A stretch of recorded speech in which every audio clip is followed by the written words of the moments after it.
Darius Butler here to talk a little Colts. So is Larra Overton, our good friend, under reactions for Week 9, and my flagrant avoidance of talking about how my parlay didn't hit. But none of that matters, guys, because it's November 8th. Go vote, do your thing. Go now. Don't even watch my show. Go vote.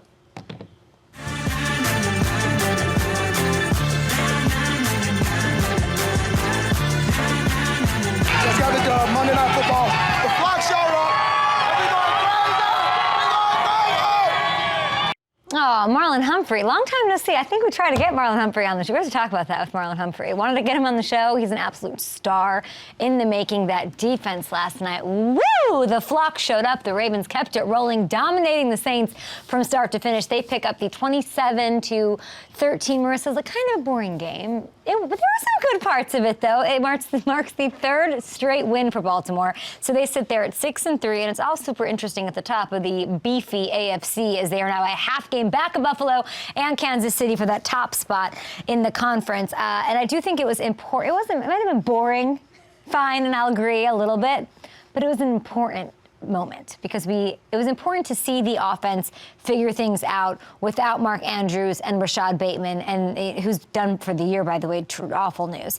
But to be real, this game was completely about defense, and it was about the acquisition from my Bears, the gift I gave. You guys gave me years of Jimmy Seafood and a warm hug when I used to come to Baltimore, and I from Chicago brought you not pizza. No, not anything. I brought you Roquan Smith, and he had what an instant impact. What a tackler. He was all over the field, and it was cool to see. And not only him, a guy I talk about week in, week out. You love when a wily old veteran keeps his thing going, and that's Justin Houston. He continues to defy the laws of space and time. He racked up 2.5 sacks and an interception last night, and I profiled him. He was the winner of Hit the Lights a few weeks ago. 33-year-old pass rusher, 8.5 sacks now in 5 games this year. He surpasses J.J. Watt in the all-time sack list and has been such a driving force of the turnaround on defense that this team has had. So if the Ravens play defense like this, whenever they play defense like this, and it's mostly what they do, they are a serious contender in the AFC, especially considering some of the things going on, the massive concerns. There's a top dog in the conference named the Buffalo Bills, and Josh Allen, as we are hearing, is being evaluated for a potential injury suffered late in Sunday's loss to the Jets. It is an elbow injury, the ulnar collateral ligament. I'm just going to say UCL. That's what we call it, right? The UCL hip bone connected to the ulnar collateral bone, and it's not worrisome. I'm not going to overreact, but it's something to pay attention to. We don't want to think too much into things, and we are, of course, waiting for updates from the intrepid beat reporters and insiders across the league. But whatever it turns out to be could have a huge ripple effect on that AFC playoff landscape. So as we continue to keep monitoring that situation through the day, you look now at this AFC playoff picture, and it gets very, very interesting, to say the least, especially in that AFC East part of things. All right, let's bring in now, speaking of AFC, the news of the day from yesterday, trickling into today, of course, as it has, speaking of ripple effects throughout the entire coaching process to what's going on in the world at large, and especially in the NFL here, looking ahead to Week 10 as we welcome in our friend, our host, a producer, a reporter. She does it all for the Indianapolis Colts, Larra Overton. Hi. Hey, Kay, it's great to see you again. Good to see you. Busy 24 hours for you? Very busy, 24 hours, really busy 3 weeks. You know, it's obviously the latest domino to fall is the decision to move on from Frank Reich and to hire former Colt Jeff Saturday into an interim head coaching role. But you go back, this really started several weeks ago with the benching of Matt Ryan, the move to Sam Ehlinger to start at quarterback for foreseeably the remainder of this season, the firing of Marcus Brady as offensive coordinator, the trade of Nyheim Hines, and then this is the latest of those that this organization now is enduring. And one of the messages from general manager Chris Ballard last night was, we're not throwing in the towel, and that this is not all on Frank Reich, that this is the situation that the Colts are in right now. There are a lot of people involved that are taking the blame for it and for the situation that they're in, but they do believe that bringing Jeff in will give them some clarity moving forward on the direction to go from here. So you're saying that you weren't surprised, because it's been a couple of weeks in the process. I think the world at large, I was certainly surprised to see Frank Reich part ways yesterday. What is the vibe around the team now with the departure of Reich and the introduction of Saturday? Oh, we are all surprised. I believe everyone, I think the locker room was shocked. Jeff Saturday admitted that he was shocked when he had the offer to become the interim head coach. But this is not the first time that the locker room has been caught off guard. They were stunned by the move to bench Matt Ryan earlier in the season as well. This has just been a few different decisions that have been made when you see the struggles of this offense over the last few weeks, that you have Mr. Irsay looking at the product on the field, looking at the struggles that are there and trying to isolate, is it the quarterback? Is it the offensive coordinator? Okay, ultimately this is falling upon the head coach, when it seemed like that those moves didn't result in any different answers or any clarity from that point moving forward. But no, there's a lot of shock, and there has been a lot of shock within this locker room. And in speaking with the players, they feel that they share the blame, that they didn't hold up their end of the bargain to deliver for Frank. And so they're absolving a lot of the responsibility for this and taking a lot of it upon themselves. So there's a lot of ownership for the lack of success that this team has had, in terms of the guys within the locker room feeling like that there's more that they could have done, and now they take a lot of responsibility moving forward. Well, the reaction outside the locker room has been incredulous by everyone, right? With the announcement of Saturday taking over. With what you've learned, and you're so close to the team, with what you've learned in the past couple of hours, even when this was announced yesterday, why might this move make sense for this organization right now? I think that we received some clarity last night from Mr. Irsay and from Chris Ballard, in that the organization had for several seasons attempted to get Jeff Saturday into a role within this building, going back to potentially being a position coach or having a role within the front office. So there have been moves to try to pursue Jeff Saturday in some capacity because of the knowledge that he has. You see it. I mean, we see him as an analyst, and you see how valued and how respected he is, and the incredible insight that he has. That's aside from the resume that he has as a player, a guy who won a championship in this building. So there is that clarity that we have heard, in that this has been a move to try to get Jeff more involved. Also, Jeff was here during training camp. He spent several days up at Grand Park in Westfield with the team. I had several conversations with him. He was involved in team meetings. He was involved in practices.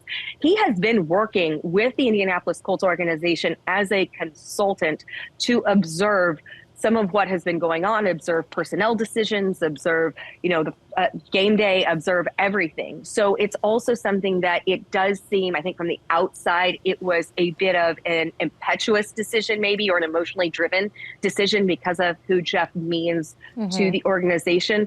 But I think when you do get a greater picture at how much he's been involved, there is clearly a perspective that he has provided to Mr. Irsay and to Chris Ballard, that they believe he can make an impact in this locker room and, make some decisions in terms of helping the franchise. As Jeff said, this is an 8-game audition for him.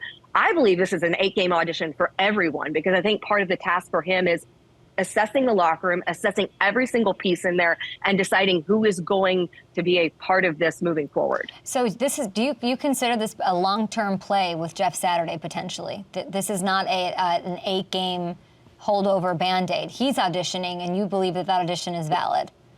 He is auditioning. He made that clear, that this is not only an audition for him in this 8-game stint as the Indianapolis Colts head coach, but this is an audition for him for a lot of jobs across the league, even if this opportunity doesn't present itself to him to come back here. You've seen how valued Jeff is in terms of his analysis in the studio, all of these different things. There have been a lot of guys who have moved between the coaching role or GM role into an analyst role and then back into front office positions. It's a little different for Jeff, being that his head coaching experience is just in a high school capacity. And interestingly enough, back in 2019, I went down to Decula, Georgia, along with part of our production crew, to do a story with Jeff about his coaching career, coaching at the high school level, and spent time seeing him on the sidelines, seeing what he's like in a locker room. It's a lot different with a high school locker room than it is a collegiate or professional locker room. But it is interesting that we spent time going to do that and learning about Jeff in this next chapter of his career and learning about the passion that he has for leadership, for building a winning culture. And those are a few things that Mr. Irsay noted is the type of leadership that Jeff brings in. And anyone who knows Jeff, if you've watched Jeff, he is just as authentic in person as he appears on TV in all the various aspects that we have seen him. And he admitted he has the task ahead of winning over the locker room. He has to win over this coaching staff who is here as well, a coaching staff that has several former head coaches on it. So he knows the task ahead, but he feels prepared to take it on. He said he's drinking out of a fire hydrant right now, and one of those things includes deciding who's going to call plays on Sunday. The Colts don't have anyone on the staff that has called offensive plays in an NFL game, so we'll see how that goes. It's super interesting, of course, what's going on there. We'll have Darius Butler on in a few minutes to break down, everything you're saying. You're saying it's experience, the lack of experience, and how that plays into this decision on that. But I want you mentioned it, you outlined it so well, and we love you, Larra, for coming on talking about it.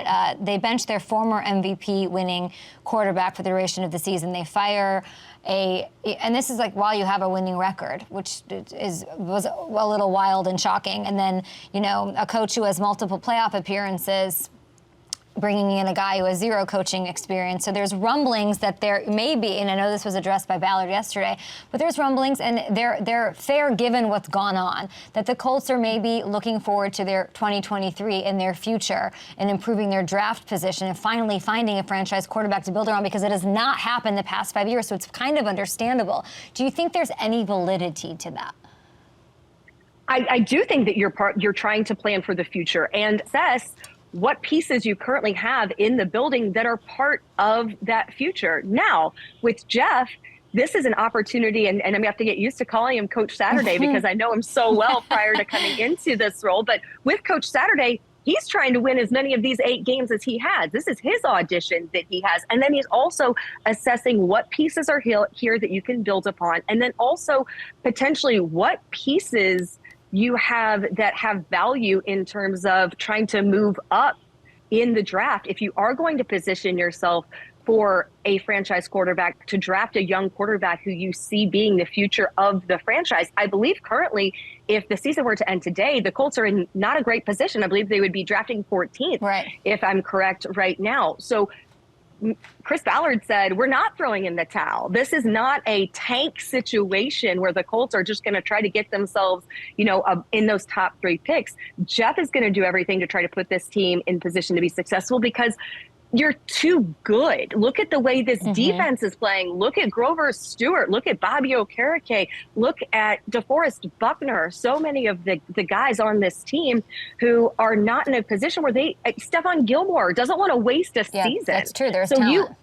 There is a lot of talent. There are a lot of good pieces that you have that you cannot waste right now. So I think what this is, it's an assessment of the job that Jeff can do. It's an assessment of who you have currently in the building that can be a part of moving you forward. And then it's assessment of who are the pieces that you can potentially move around that put yourself in position to draft the quarterback that you think you're going to have to likely move up and get, depending on what happens. Here's what I've learned, and you're incredible. I love you're so in that team. It's amazing.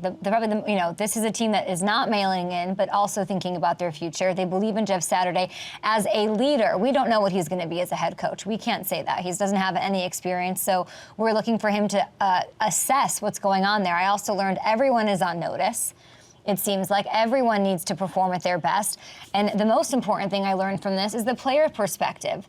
This was, of course, surprising, of course, shocking, of course, hurtful, but they're putting it on them. They're taking ownership of some of the blame, some of the responsibility, and that might be a jolt in that locker room that sets this team on a different course, maybe for this season, but certainly, of course, for their future. Larra Overton bringing it on a Tuesday morning, looking ahead to week 10. What is it? What day is it? You got to take a nap, my love, because there's a lot going on there. We appreciate you breaking it all down as only you can. Larra Overton, who does it all with the Indianapolis Colts. Coming up, Darius Butler is standing by. He is listening. We have to talk to him. I know he said he wanted to bring a suit and tie, and then 2 seconds later, Saturday was introduced as the interim coach, so that he did not get the coaching gig. We'll talk about it. Turn the music on! Hey, win, baby! A sack, you know what I'm saying? Into the mic, man. What's going on? Should be some big-ass smiles, fellas. It doesn't matter how we get it done. You talk about hitting some hard times. You guys just keep coming back, man. Everything we wanted to accomplish this offseason, we doing. And that's how you do it. We out! We love a good locker room celebration. Our next guest likes that Dolphins one, doesn't like the Patriots one because they beat the Colts, which led to the firing of Frank Reich and all that. And he's a former Colt, great. So we'll talk about that right now. One of our FanDuel family members joining us. Hard-earned NFL experience, 3 teams, an amazing podcast, weekly contributions to the Pat McAfee Show. Darius Butler, hello. Yep. Good morning, Kay. Good morning. What a day. What a day. What a day. Okay, let's get right into it. We have a lot to get to. Reich fired yesterday morning from your beloved Colts. It was a 26-3 loss to New England. And this is a guy, I mean, currently the Colts are 3-5-1, second in the AFC South. But this is a man who has a winning record as a head coach. This is a man who has experience. This is a man who has playoff wins under his belt. And this is his resume that we're looking at. We're looking at some of the quarterbacks, of course, that he's dealt with more than anyone should in any time frame or period of time. Tough, rough. Yeah, what's your reaction to Irsay hitting the eject button yesterday?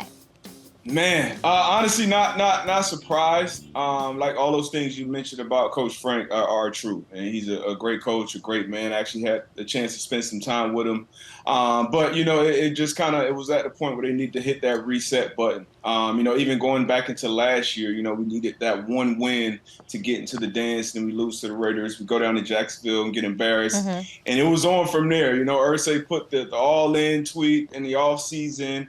And this season just kind of got uglier and uglier. You benched Matt Ryan, you fired the OC, and now you move on from Frank and you get a new voice and some new leadership in the locker room just to kind of, you know, reset things. And I'm sure they'll go back to the drawing board this offseason. But yeah, it was time to make a change. And I think Frank, you know, anybody who ends up with him on his staff working with quarterbacks or an offense, I think will get a good coach. But I think this was the right move to fire Frank at this point in time, unfortunately. To part ways, and of course his job is to figure out the quarterback position. It was not figured out. There's been a lot of funky decisions being made by this Colts squad. None funkier than Jeff Saturday being named interim head coach. I kind of didn't believe it when I saw it. Obviously, Colts legend, perfectly respected. Your thoughts on this? Shocked. You know, just like you, I'm sure you've been around and covered the game for a long time. Obviously, I've been around, been in a ton of locker rooms, have seen coaches fired and people hired mid-season. But, yeah, definitely shocking. Even seeing, you know, the potential firing of Frank coming, you know, Gus Bradley, a former head coach, is on the staff. Even John Fox is on the staff.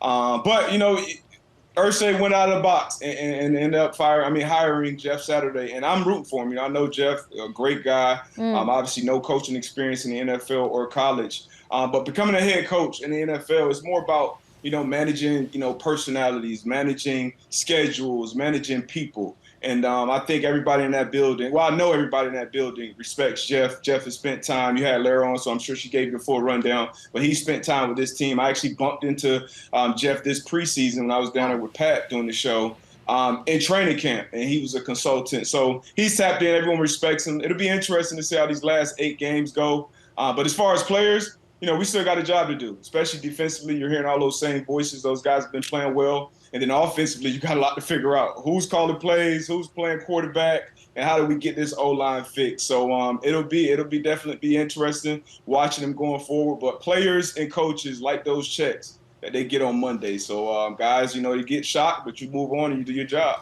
Well, you mentioned in your first answer about Reich parting ways. You said, off season. You mentioned going back to the drawing board. So you look at all these decisions being made.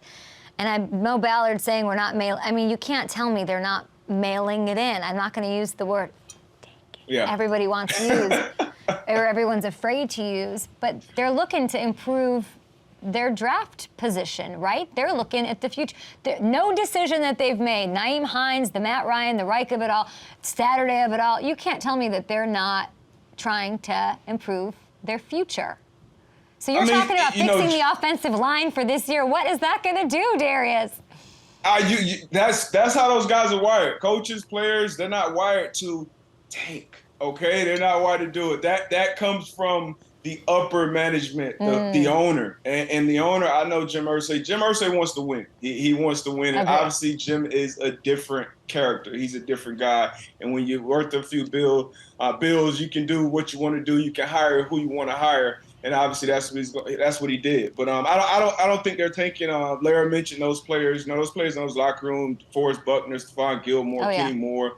The names, the list goes on. Like, those guys want to win. They want to win now. And like I said, those checks. You like those checks. You like being in the league. And when, you know, it may go to crap, but next year you still want a job somewhere in this league as a coach or as a player. So those guys are I don't think are tanking. Now, Mr. Irsay, Jim Irsay, what's he doing? Nobody knows, but it's going to be, for me, it's going to be definitely something I keep an eye on. And I'm rooting for Jeff. You know, I know a lot of people were shocked and taken back by it. And people, I'm sure if you've interacted with Jeff at all, you love him, but it's still a shocking hire. But I'm rooting for him. This is for all the players who think or want to get into coaching. If Jeff has any type of success with the coach, you saw Josh McCown get some calls when he retired as far as being a head coach. So if Jeff has some success, this could open up doors for some other former players who, think they can get in that ring as well. And that's you, right? Potentially. At some point, coaching will be a part of my legacy. I just feel it. I see it, and I speak it into existence. When? So I'm definitely hoping, Jeff does well once again. Because, you got to think, if you play pro, you just basically go from a 21-year-old, 22-year-old, and you just go and continue playing the game that you love, that you're good enough to continue playing. A lot of other guys have to go and get into coaching, being a graduate assistant and whatnot. You start that journey earlier. So that's the time frame that you're missing. But I think a lot of former players, especially guys like Jeff, are equipped to go in there and be a head coach. And now if he has some success, there's no going back for him. It's not like he's going to come back to the league and be an O-line coach. Yeah. So the price is the price now. So I'm one person that's rooting for Jeff Saturday. And we love to hear it. We love your thoughts, guys, at Up and Adam Show. The big storyline, or that fell out from this, of course, is his lack of experience, is what you're saying, in players wanting to become coaches. But let's be clear here: there is a line of qualified candidates in the building. And a lot of people are talking about former Colt Reggie Wayne, and there's an even longer line of minority candidates outside of the building. So the Colts went with Saturday, who has no experience. And as somebody that wants to get in there and get into the coaching process, what do you make of that?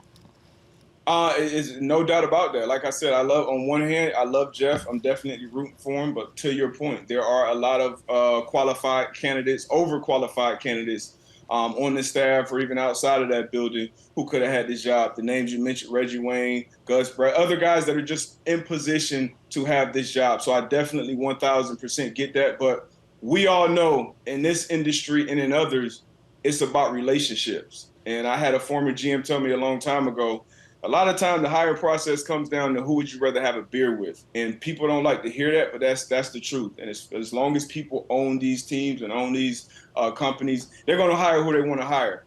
So until you change and get some diversity-owned leagues that we're coaching or playing in, then that's when we're having more of a voice and more of a say in that, or sponsorships and money gets involved. That'll change things. But outside of that, we're screaming at clouds right now. So, Irsay and these other owners are going to hire who they feel comfortable hiring, and I think it'll continue to be that way, unfortunately. Darius Butler on Jeff Saturday's hiring as the interim coach there with the Indianapolis Colts. Let's talk about the Dolphins because it's just fun and wonderful, and we have to get to it because we only have you for a short time. I am officially leader of the Tua deserves to be in the MVP conversation campaign. Yes, as of yesterday. I'm so into what? Tua none. She's here. Yes. Can I count on you for your support? I know it's election season, but I can't rock with you, Kay. I can't in good faith. And I love Tua. I love my Dolphins. I picked them to win the AFC East when everybody called me crazy. But no, you got Jalen Hurts. He has an undefeated team right now. He's playing really good football. Patrick Mahomes, he's on pace to throw for 5,500 yards right now after losing Tyreek Hill, who I would actually have in the MVP race one notch above Tua. Tua missed those games, obviously, with his injury. But if he continues playing like he is and he continues to take my Dolphins where I expect him to go, we'll have a different conversation. But right now, I can't rock with you right now, Kay. I love him, but he's probably about 4 on my list. But I like that you came over and that you're feeling the hype right now. I like that. I love that. Lamar over Tua? No, I give me two. Give me two. So it's Jalen, it's Allen, and it's Mahomes, and then Tua. No, Allen. No, Allen's not in there for me. For me personally, it's Hurts, Mahomes, Tyreek Hill, and Tua. Those are my top four right Tyreek Hill. Oh, wow. Now you're just saying a lot about now you're really telling me what you think about Tua. He's on he's on pace right now, too, to break a record, to be over 2,000 yards. Tua, the cheetah right now, he is playing unbelievable football regardless of who's been lined up at quarterback. He said he can get numbers with you playing quarterback, Kay. He was? I don't know. Yeah, I don't know. They couldn't get wins. They looked pretty miserable out there without Tua when he was concussed. No? Wasn't Tyreek out there in those games? What happened there? He did his job. He did. You can only do your job. You know, Leon can't do everything. You know, so I think an MVP needs to affect the game. Or here we come go. on now. Here we go. That's why it's a quarterback award. They're 6-0 with Tua when he's out there and healthy. He showed how valuable he was when he missed those games. He missed games. Agreed. Darius Butler. Agreed. Okay. Your best ability is availability. I'm just mad. I really thought I was going to have you with me on this, and then I got hit. I got hit with Shutdown City. Shutdown City over here. All right, take me where we need to go. Let's go. Let's ride. Let's ride. Stop saying that, Kay. Come on. Back to Shutdown. Yes, please stop saying let's ride. But let's go to Shutdown City. Let's get there somehow, some way. We got Jonathan Jones. He's the first member. And, we're going Marlon Humphrey first. Okay, Marlon Humphrey. He had a sack. He balled out last night on prime time. The OG old head. He is in Shutdown City, I believe, for the first time this year, which he should have made an appearance earlier on. He's been balling all year long, but he had a huge night last night. So shout out to Marlon Humphrey in his first visit to Shutdown City. Second on the list, who we got here? Jonathan Jones. There we go. Had a block punt, had a pick six, unfortunately leading to the firing of my coach, my Colts. But he's been balling all year as well, made some huge plays. I believe this is his first time in Shutdown City as well. So shout out Jonathan Jones for coming off a huge Sunday. And then someone who's always here. He may move up to a senator or who knows what. But Sauce Gardner, the young man has been here all year long. This defense has been balling. He's been balling. Got another pick and another huge upset against the Buffalo Bills. The Jets are rolling. The big reason for that is their top 5 pick at the cornerback position. Been in Shutdown City all year. Sauce Gardner. So those are the 3 members in Shutdown City right now. We love it. We've got Sauce Gardner. We've got Jonathan Jones. We've got Marlon Humphrey. Who's the mayor, though? Sauce is the mayor. Sauce Gardner's the mayor. He's a young mayor. He's a young mayor. He's got a bright, bright future ahead of him. He might be a senator. Shout out to Sauce Gardner, man. Let me say this. Big Apple. Let me say this. It's election day. Darius came on with election puns, and then we make a segment for him. We throw him off with the order. If you're not looking, I'm looking at the head coach right here. In-game adjustments, doesn't care, very coachable. And we gave you something you weren't even ready for, and you made it happen. Hey, you got to go with the flow. You got to adjust. Nothing's just that. You got to go. Keep your blinders on. Keep chucking along, as Coach Chuck P would say. You're amazing, Darius Butler. We love you. We can't wait till you're head coach. If you need a quarterback's coach, I'd like to be considered. We'll talk about that later. You can catch Mr. Butler on the Pat McAfee Show and the Man to Man podcast, of course, and we'll see you here on Up and Adams next week. Thanks, my friend. Hardest working guy in the biz. Next week. Gosh, he's always working. Darius Butler's always working. All right, we'll be back after this because we have Mark Ingram. Where are you? Uh-oh. Oh, there he is. Mark Ingram is here after this. Yeah. I'm ready for war. I'm destined for greatness. That's where to Muhammad Ali. I'm up on the scene. I told you I'm up on the scene. Yeah. I'm ready for war. I'm ready for war tonight. I'm ready. The side of the score. The side of the score tonight. Joining us now is Mark Ingram from the Saints facility after a game last night, an unfortunate loss, but it wasn't his fault. He wasn't out there doing his thing. So, Mark Ingram, good morning to you. Good morning, Kay. What's going on? I mean, what's going on is, last time I saw you, I told you should go pull the hotel fire alarm with the Ravens at the hotel. I told you should be messing with Jim Harbaugh. I told you should be trying to hide Lamar Jackson's helmet. None of these things seem to happen, though. Hey, I was doing my stuff behind the scenes, but none of it seemed to matter. None of it seemed to matter. You had this game circled on your calendar for a long time. I know you have such an affinity for the Ravens, of course, for Lamar Jackson. What was it like not getting to play in this game? I'm sorry. Man, it sucked. Like, it was my body's physically kind of, a little hurt. Just, I got hurt literally the game before we played them, but my heart was hurt even more. So, much respect to those guys, much respect to that organization. Definitely, to be able to play your former team on Monday night, that's something you look forward to. And, it definitely was disappointing, frustrating, and all those words and adjectives to describe, disappointment, not to be able to play in that game. But it is what it is. Everything happens for a reason, so we'll keep it pushing. We saw you last night after the game with Lamar exchanging jerseys. What did you guys talk about? How happy are you for him? I know it's tough because your team got a loss, but you've got a lot of respect for him, and he's on this journey just waiting to get – talk to me. Got the L Freaky right here in the flesh. Yes, sir. Nah, man, just catching up with my boy, man. Just much love for those guys. Those are my brothers for life. This game of football, it's special. It develops bonds, friendships, and relationships that last a lifetime, regardless if you guys are on the same team or not, if you're playing anymore, if you're not. So just to be able to catch up with them, him, Ronnie, all those guys over there, Gus, Justice, my old coaches, people that you develop, lifelong relationships with. It was just good to catch up with those guys, see them, give them hugs, tell them it's great to see them. Looking forward to seeing them in the future, you know what I mean? So What's Lamar like? What's Lamar like right now? Is he same as always, or do you feel any pressure or less pressure? What's he like this season?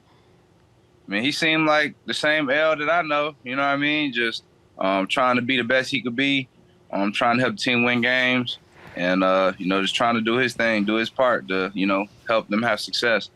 That's what I feel from him, you know what I mean? So I still feel like he's the same L Freaky. Yeah, the same L. What is L Freaky? I've never heard L Freaky until today. You know, L Freaky, like, he be getting freaky out there. Like, L Freaky, he be shaking and baking, you know what I mean? So that's how he got the name back in 2019. What did you give him for that jersey? Isn't it usually an exchange? He got my jersey. You weren't wearing a jersey. But I sent it to him. My equipment people brought it to his equipment people. He got the jersey. So you got the clean one and you got the game one. That cannot smell good, that jersey. Yeah, it's kind of a little damp right now, unfortunately. Woo! But yeah, that's why I got it with just the fingertips. All right, Mark, put on your analyst cap here. What can you point to? You were on the sideline. You got to watch the whole thing. You got the vibe pregame, the week going into it. Why didn't it work out for the Saints last night, in your opinion? Man, it was a lot of different things, man. Being able to stop the run, being able to run the ball. I think those are things that we take pride of here in New Orleans, is being able to dominate the line of scrimmage. Obviously, we had some penalties set us back. Man, a lot of self-inflicted wounds, but I think just dominating the line of scrimmage, being able to run the football, being able to stop the run, being able to protect your quarterback, being able to put pressure on their quarterback. Those are all things week in and week out that we kind of take pride in, things that we kind of emphasize. And I think, just the dominant on the line of scrimmage, I think we kind of, that was challenging for us yesterday. And then how was the locker room this week? Because your Bama team had a tough overtime loss to LSU. I'm sick of talking to you about losses, Ingram. Like, I don't even know. We got to get some good juju exorcist. We got to get like Aaron Rodgers with the ayahuasca in there to fix this stuff, because this happened. And then you let, Tyrann Mathieu and Jarvis Landry probably had a nice little week, didn't they? Yeah, I mean, everyone in Louisiana was super ecstatic that they got their third win in 12 years. So every now and then you gotta let some people have, their, their glory, their praise. But, it is what it is, man. Bama's always Roll Tide forever and for life. Roll Tide till we die. Until your school, until your program got 18 natties, don't talk to us. We ain't even trying to hear it. So, yeah, Tyrann and Jarvis and everybody else in Louisiana, they had an immaculate weekend until last night. So, Mark, do you ever get down? Because I've always heard from any player who's injured, superstar, not superstar. It's just really hard to not be with the team, right? You're rehabbing, it's lonely, you're isolated, you're with the team, but you're not. But you last week said something that stuck with me. And whenever I was having like a bad moment last week, I was like, you know, Mark Ingram came on, he's injured, his team's losing, and he's like, gotta be happy. Why not? Well, gotta stay positive. Is there anything specific you do to sort of get into that area of positivity? Well, it's like this, like, yeah, I could be frustrated at my knee. You know, I could be frustrated that, you know, we lost. I could be frustrated that I'm not playing. I could be frustrated that Bama lost. But it's like, what good does being frustrated do if you can't channel that into a positive energy, to a positive outlook, and change what's going on? Because you have the power to change it. You have the power to, in your mind, in your heart, what you desire to be able to change, you know, what's going on. So, yeah, my knee's not doing, you know, it's not where I want it to be. I can go rehab. I can go treat it. I can go do things to make it better. The team, we're not winning. Okay, so what are we going to do? We're going to watch the film. We're going to correct it. We got to go out there. We got to practice better. We got to go out there and not only practice better, but when we get to the game, we got to perform better. So all those things are things that we can control. You know, things that you can't control, you can't worry about it because it'll make you go crazy thinking about it. But the things you can't control, your attitude, how you work, how you prepare, how you perform, those are all things you can control. And you got to be positive because positive thinking, positive emotions, positive vibes, those resonate. And, you know, it'll make a difference.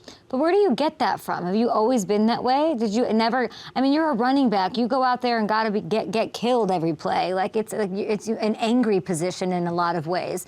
So, has it always been something that it's just easy for you to flip on, or is it something you work on? No, it's difficult. It's a challenge daily. You know what I mean? It's something that's a challenge daily. It's easier said than done.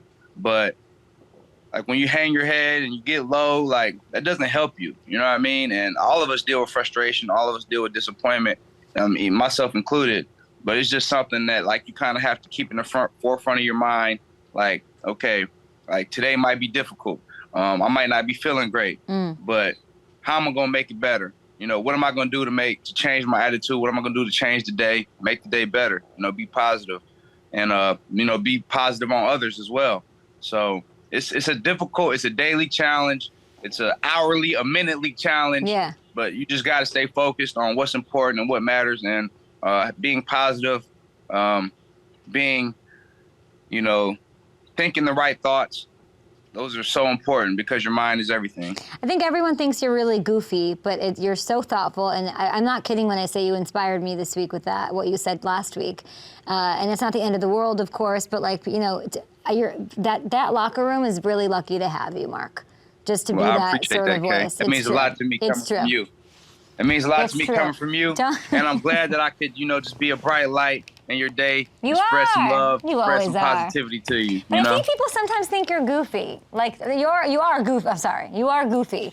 But that's, you know, but there's just, you know. I just like to have fun with my peoples. You know what I mean? Like, speaking of goofy, when I'm with my peoples, I like to catch good energy, good vibes, good laughs. You know what I mean? I like to have fun with my people.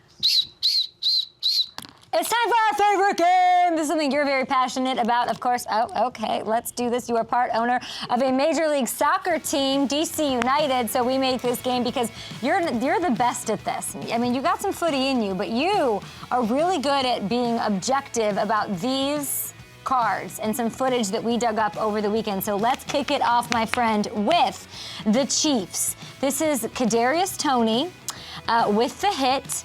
And you have a take on these defensive chip blocks, huh? Yeah, I mean, that's fair game. I'm not even calling the penalty on that. That's fair game. That's fair game. You're an elite pass rusher. You think you're gonna get a free go at my tackle and just get a pass rush around the end? No, man. Like I'm right here, and I'm gonna decleat you. I'm gonna knock you off your feet. My tackle gets the play off. My quarterback probably completes the pass. I'm not even giving a card on this. Not even giving a card. Kadarius Toney, a nice fit there with the Chiefs. All right, Commanders, Taylor Heineke. Take a look at this.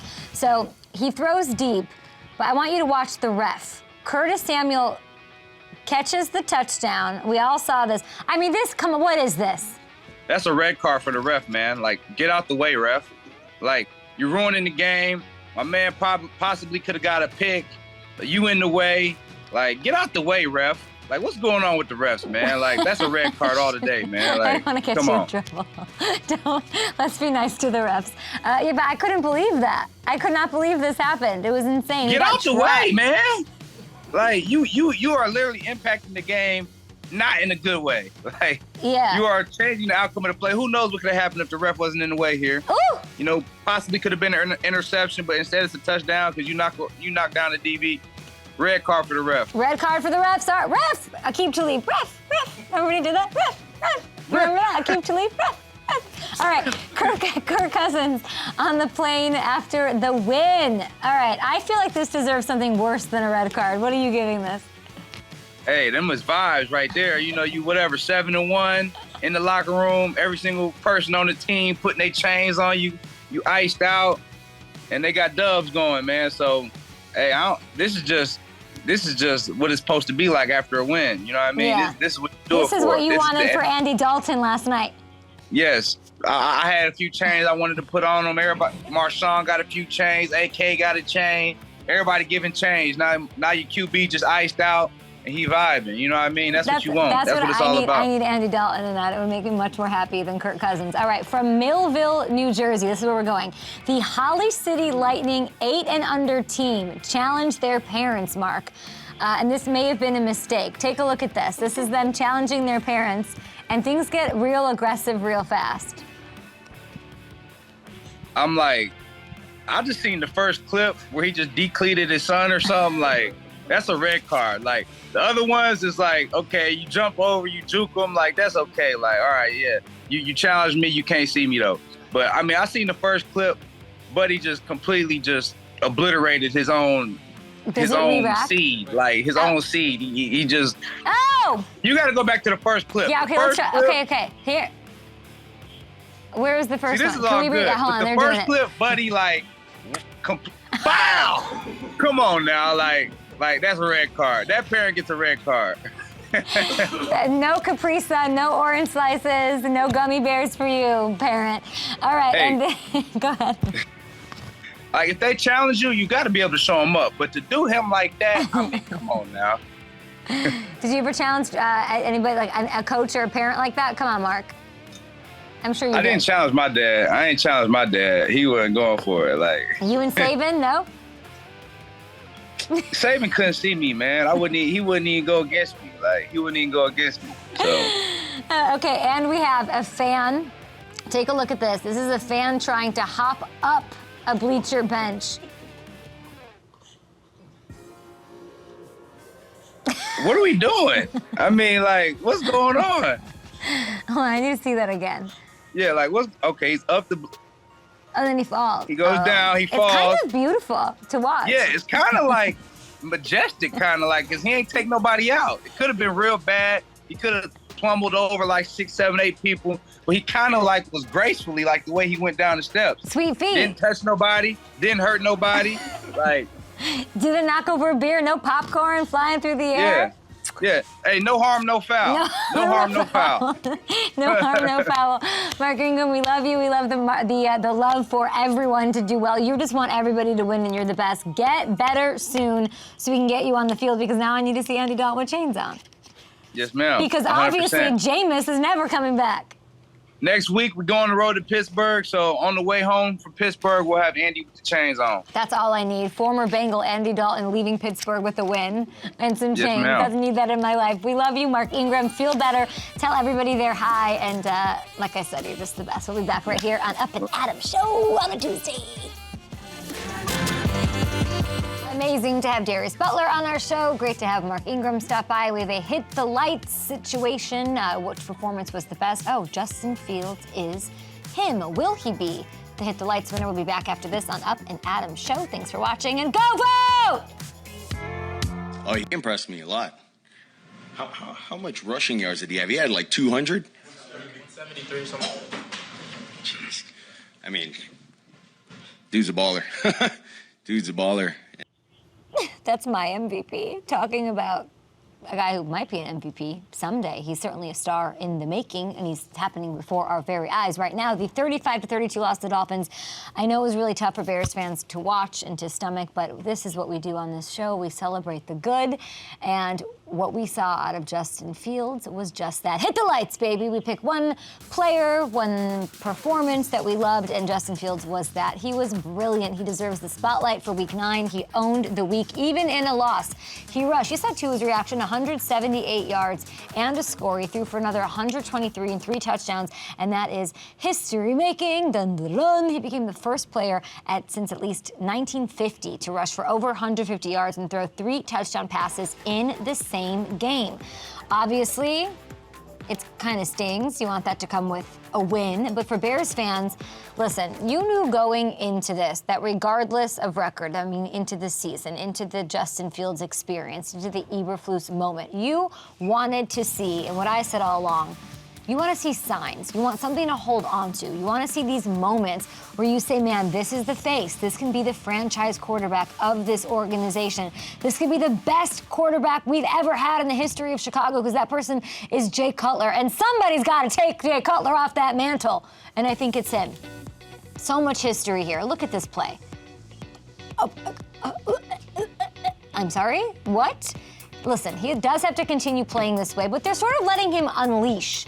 You know, it says like Justin Fields is him was the tweet to go to break. I feel like they're letting him be him. And you see what that does is it leads to confidence building. And we're starting to see this guy, this young player that Bears fans desperately want to wrap their arms around and invest in as they start to make moves to give Justin Fields guys to hang out with. Oh, this is a whistle. All right, we have a minute left on our show. Yeah, that's our show today. So tomorrow we were supposed to do underreactions. I think there's like literally glitter in my eyebrows. I don't know. I wasn't at a strip club, I promise. I don't know what happened. But today, of course, an important day. This is now 9 p.m. or 9 a.m. Pacific Standard Time. So plenty of time to get out there and vote. No, I don't want tweets. I want everyone to get out there and do their thing in their respective places. It is so important. Lots of places are closed today. Our job here is done nice and early, and we have this amazing opportunity and freedom to go do that. So it's super important to get in line, do what you need to do, however you need to do it, and get out there and vote. So that's all I have for today. Leave early. Turn your TVs off. Go. Get out here and do that, and we'll see you guys tomorrow. I don't know who's going to be on. I don't think we have guests yet, but that's what we're going to do after the show. So we'll see you guys tomorrow on Up and Adams, and we appreciate it. Follow us at Up and Adams Show on Twitter.